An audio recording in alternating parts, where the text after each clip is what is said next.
Neste vídeo, nós vamos debater sobre a construção de relação de confiança no contexto da negociação. Naturalmente, para conversarmos sobre a construção de relação de confiança, voltada para o assunto específico nosso, que é a negociação, eu gostaria de refletir um pouco sobre esse construto confiança. Confiança é um construto intangível. É muito comum, quando estou dando aulas ou fazendo palestras, e vou discutir esse tema, eu faço uma pesquisa, uma amostragem com as pessoas, perguntando se elas se sentem confiáveis. 99% das pessoas me respondem que sim, são confiáveis. Quando alguém me diz mais ou menos, talvez, eu já fico preocupado. Costumo brincar, olha, vamos conversar à parte depois que a gente terminar aqui esse nosso encontro.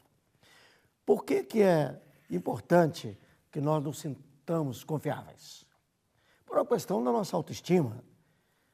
E, na verdade, nós somos assim, porque nós, seres humanos, preferimos nos alinharmos com os anjos do que com os primatas dos quais nós somos originados. Isso é extremamente saudável. Pior se nós estivéssemos com a autoestima baixa. Mas esse tema confiança, ele é ainda pouco discutido no mundo organizacional. Já existem pesquisadores, autores aqui no Brasil, aqui na Fundação Dom Cabral já tem professores, nós temos professores dedicados ao estudo do tema confiança nas organizações. E para nós entendermos o que significa o construto confiança na negociação, eu gostaria de trabalhar os 7 atributos que tangibilizam a relação de confiança. O primeiro atributo é o atributo da sinceridade. O que é sinceridade?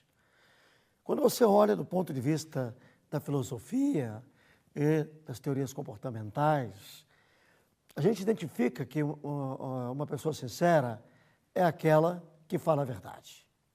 Mas como? Como vocês devem estar se perguntando? Como eu vou saber que aquela pessoa está falando a verdade? O caminho é a utilização da linguagem não verbal, a leitura da linguagem não verbal. Em comunicação nós temos três linguagens. A linguagem oral, escrita, a linguagem verbal, que corresponde à escrita ou oral, que nós pensamos que é mais confiável e é menos confiável, porque comportam emoções, gírias, contexto.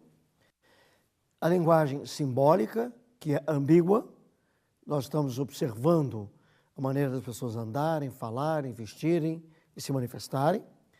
Isso tem uma subjetividade muito grande. Mas a linguagem mais poderosa é a linguagem não verbal, que é o alinhamento entre aquilo que você pensa, aquilo que você fala e aquilo que você sente. Para entendermos se uma pessoa de fato é sincera, nós temos que estar conectados na observação da linguagem não verbal. Através de quê?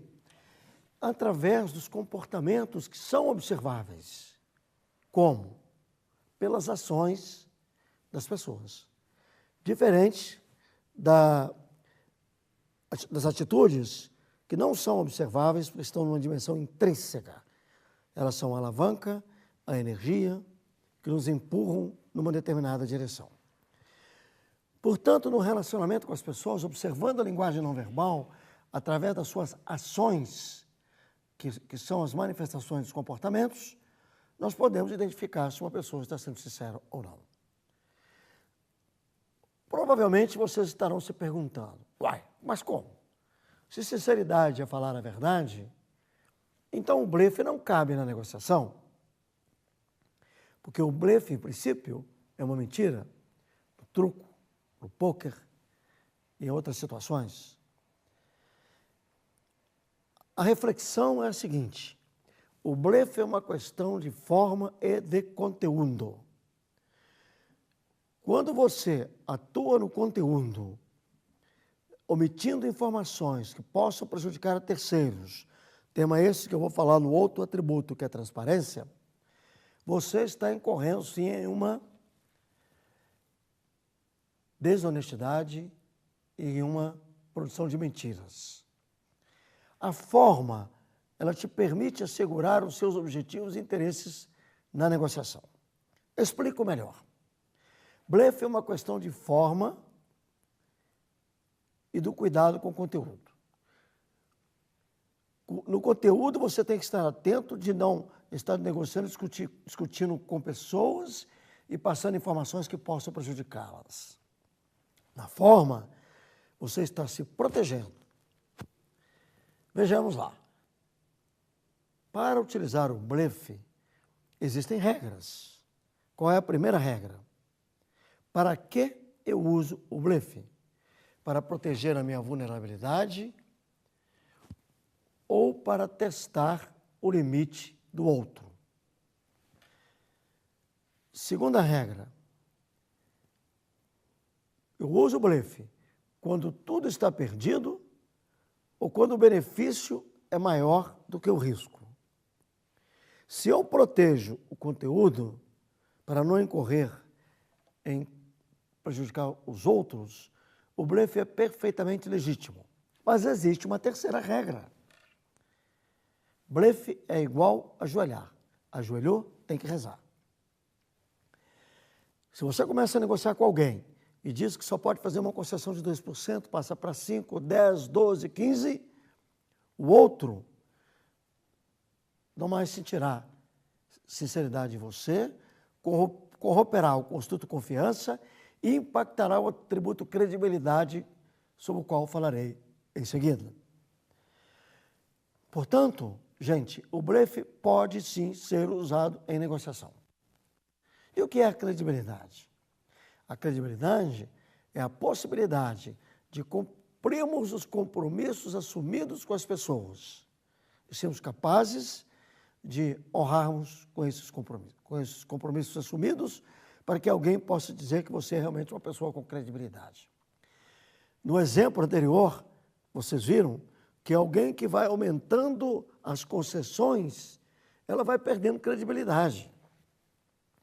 No mundo da sociedade no qual nós vivemos, no mundo inteiro, tem uma categoria profissional que está perdendo a confiança por não ter mais credibilidade com o cidadão. Políticos. E na medida que eles perdem a credibilidade, porque não cumprem o que prometem, eles impactam o construto de confiança. Tanto é que é comum se discutir na mídia que nós estamos enfrentando uma crise de confiança com o mundo político. No mundo organizacional, que é o nosso do dia a dia, é igual. Seja na empresa privada, na empresa pública, no setor público, no terceiro setor, cooperativas, profissionais liberais. O atributo transparência, sobre o qual eu fiz referência, significa não omitir do outro aquilo que poderá prejudicá-lo. Por exemplo, se eu estou negociando um imóvel com alguém e faço uma maquiagem no imóvel e digo para quem está comprando que o imóvel está em perfeito estado de uso, quando eu sei que eu tenho problemas hidráulicos, problemas elétricos, problemas de infiltrações, eu estou atuando no conteúdo e não protegendo a minha vulnerabilidade. E atuar no conteúdo omitindo o que pode prejudicá-los é uma questão de falta de ética sobre a qual falaremos. O outro atributo é o atributo da competência.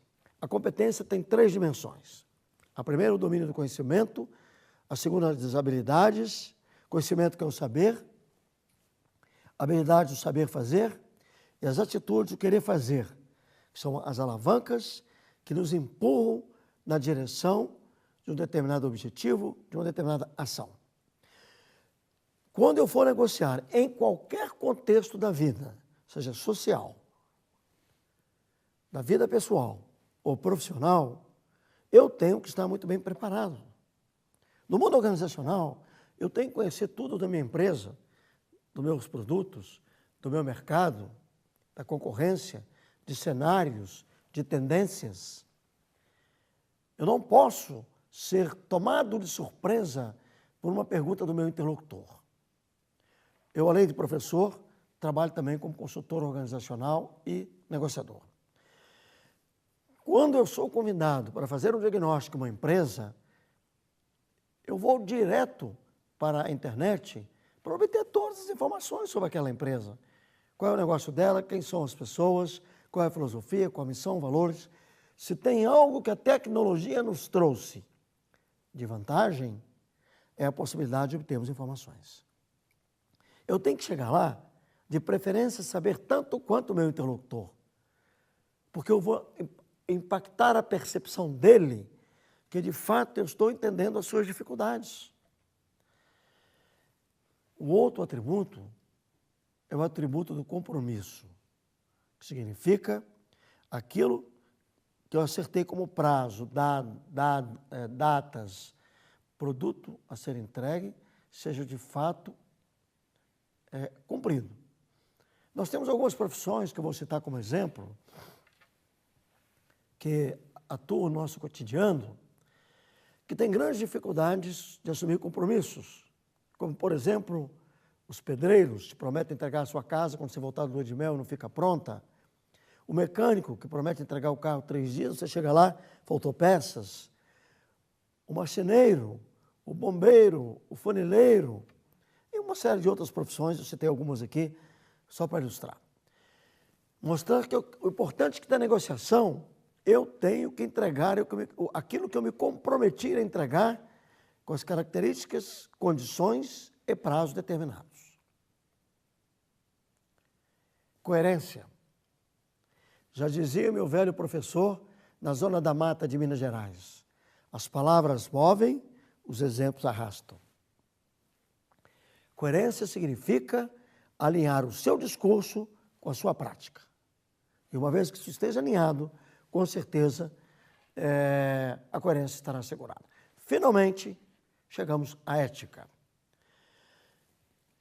Tema esse que nós passaríamos aqui horas e horas conversando com vocês. Mas vou simplificá-lo didaticamente. A ética pressupõe, em primeiro lugar, o princípio da imparcialidade. Depois vem o compromisso com nossos princípios, crenças e valores. Com os princípios, crenças e valores para a organização na qual eu trabalho. Os princípios, crenças e valores da sociedade na qual eu estou inserido. Concluindo, e a ética pressupõe legalidade. Tudo que é ilegal é antiético, mas nem tudo que é antiético é legal.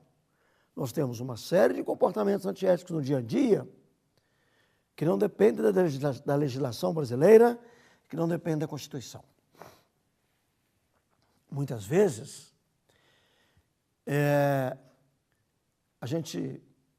eu escuto falar de fornecedores negociando com compradores que me dizem assim, puxa, eu estava negociando com o comprador me pediu 5% de propinas e eu dei só 2%. Negociei bem pra caramba. Negociou não. Isso é negociata.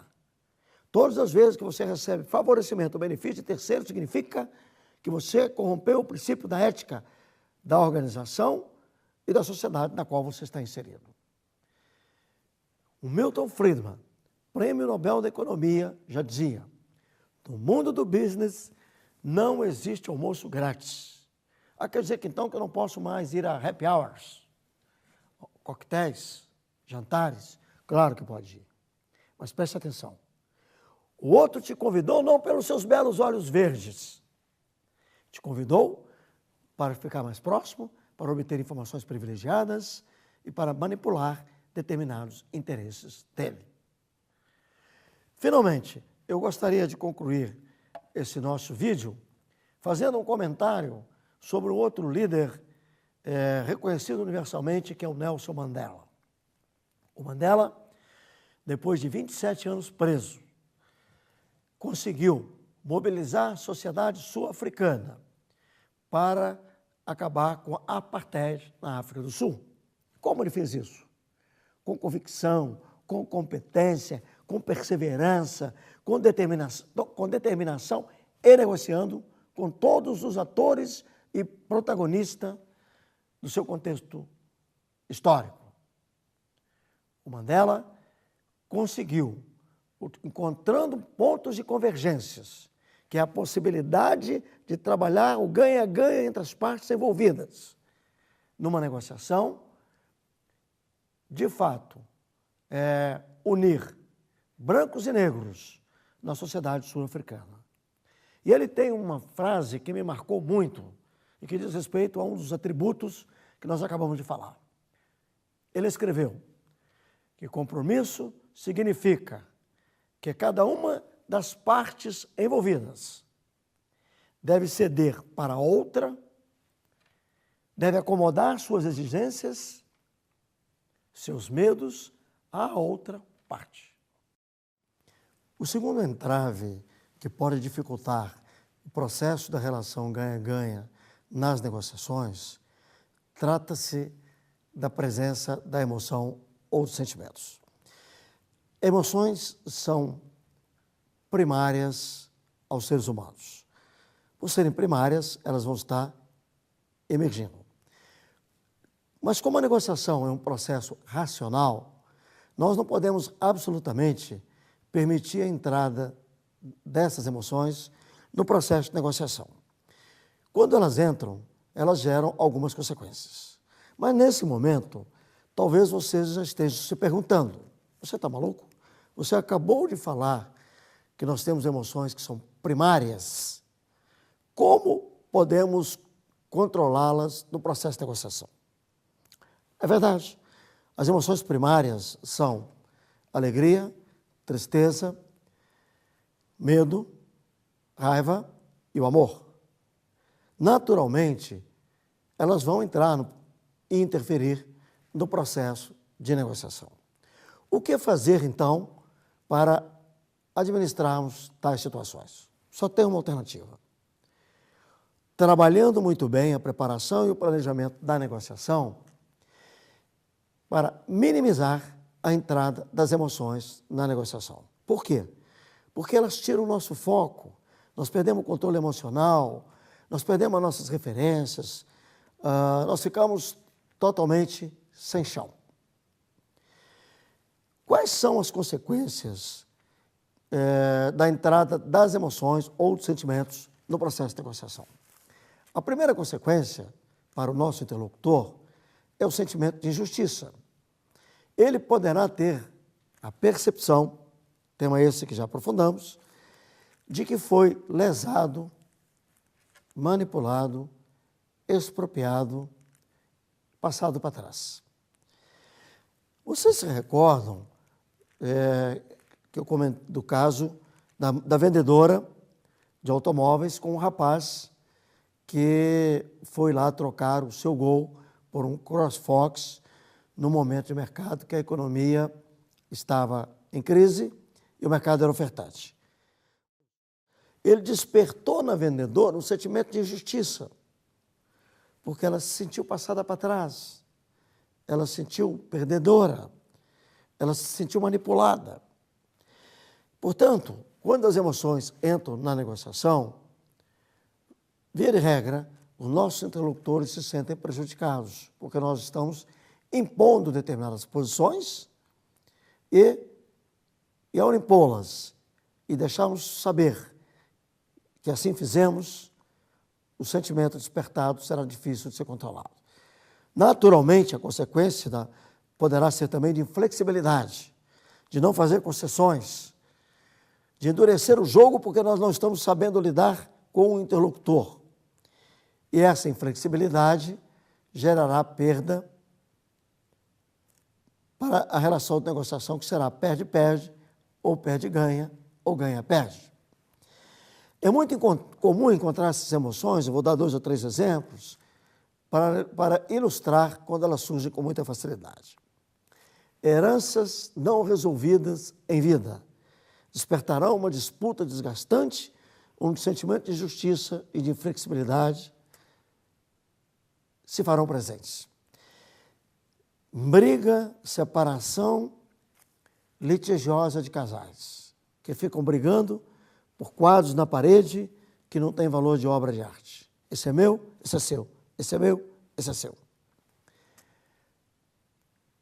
Tem casais que entram numa relação de tanta emoção no processo de separação, que deveria ser um momento de negociação, que chegam a brigar para discutir quem vai ficar com o cachorro ou com o gato. E assim acontece também nas tratativas comerciais. Nós endurecemos, inflexibilizamos e as negociações não avançam. Portanto, nós precisamos planejar e preparar muito bem as táticas e contra-táticas e o nosso controle emocional para que tais sentimentos não sejam despertados. O terceiro entrave é o que nós chamamos de metas incompatíveis. Quando uma parte tem uma referência extremamente distante de nós ou nós em relação a eles, porque nós não levamos em consideração o fenômeno da percepção, como o meu interlocutor está enxergando o mesmo fato que eu estou enxergando. Aliás, aqui existe um outro aspecto a considerar. O mais importante no contexto do dia a dia não é o fato, e sim a versão do fato, que é como cada um narra esse momento. Portanto, a percepção aqui é o fenômeno que aproxima as partes na negociação. Se começamos distantes, precisamos encontrar pontos em comuns para que consigamos aproximar posições. Como fazer isso? Identificando quais são os benefícios e necessidades do nosso interlocutor, questionando mais, perguntando mais. Nós temos que saber o que uma pessoa está buscando numa negociação. Por exemplo, quem compra um Rolex, compra uma máquina de marcar horas? Não. Compra status. Se ele quer ser diferenciado, quer ser destacado. Se ele fosse comprar uma máquina de marcar horas, ele iria lá no Shopping e comprar um Rolex, que custa R$10 e funciona melhor que o Rolex, porque é a quartzo e o Rolex é mecânico. Ele está buscando diferenciação. Quem compra um carro esportivo, uma casa num determinado bairro, numa determinada localidade, o modelo da casa, tem necessidade realmente de ser diferenciado e pagará por esse fascínio ou por esse benefício. Uma mulher que compra um creme de beleza ou um batom, por exemplo, não está comprando cacau hidratante, carmim, está comprando beleza. É assim, a bonita fica bela, a bela fica maravilhosa, a maravilhosa fica fantástica. Portanto, nós temos que trabalhar nos benefícios e necessidades dos nossos interlocutores, porque é aí que eles vão descobrir o valor que esse produto ou serviço nos oferece e pagará por isso. O valor tem duas dimensões. Uma de transação, que é uma dimensão objetiva, comercial, preço, mercado, experiências anteriores, valores, referências. E o de utilização, que você paga pela percepção de valor. Quando você vai ao supermercado, você compra um produto ou serviço de uma determinada marca, pela percepção de valor que nós temos sobre esse produto ou serviço. A roupa, o perfume, o carro que compramos, os produtos de limpeza, produtos alimentícios, medicamentos. É a percepção de valor que esse produto ou serviço representa que nós pagamos por ele. Isso me legitima a dizer para vocês, a comentar com vocês, que não existe produto ou serviço caro ou barato. Existe produto ou serviço diferenciado. A questão é sabermos construir valor para atravessarmos esse entrave na negociação. Desta maneira, eu estou legitimado a dizer a vocês que preço é função de valor percebido. Onde podemos concluir que preço é uma declaração de valor e não de custos. Por isso é importante identificar a necessidade do interlocutor para ultrapassar o entrave, construindo o valor sobre o que nós estamos negociando e oferecendo a ele. O que me permite dizer a vocês que preço é importante, mas não é determinante.